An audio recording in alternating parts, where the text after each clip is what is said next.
de l'or, des sauces, et elle dit ceci: mon père, alors est-ce que vivre maritalement avec un prêtre permet de le décharger spirituellement?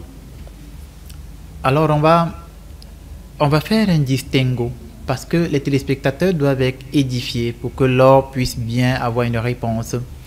Le prêtre catholique romain ne se marie pas. Que les choses soient claires dans la théologie catholique romaine. Et le prêtre catholique romain, il va faire ce qu'on appelle les conseils évangéliques. C'est trois vœux: le vœu de pauvreté, de chasteté et d'obéissance. Les moines même vont faire un quatrième vœu qui est le vœu de stabilité. Les pères jésuites, par exemple, vont faire un autre vœu qui est celui d'une obéissance assez forte envers le pape, une sorte d'allégeance. Voilà. Donc, c'est les conseils évangéliques, non? Et le prêtre catholique romain, lui, il ne doit pas se marier parce qu'il a pris un engagement volontaire devant Dieu et devant les hommes de se consacrer totalement à Dieu, et que cette consécration soit le don entier de ce qu'il est au service de Dieu.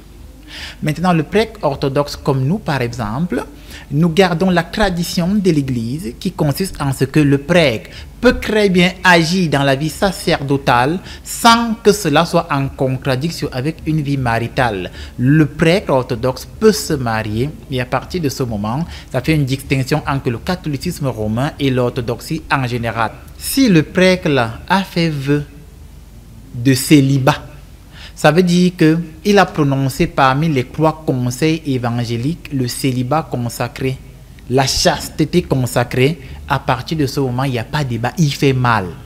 Ça veut dire qu'un prêtre catholique romain, pour ceux qui m'écoutent à la maison, un prêtre catholique romain, par exemple, je n'ai rien contre les frères romains, mais je transmets la doctrine de l'Église en général, parce que l'Église en général, fût-elle catholique, orthodoxe, c'est de l'universalité, elle a une doctrine commune.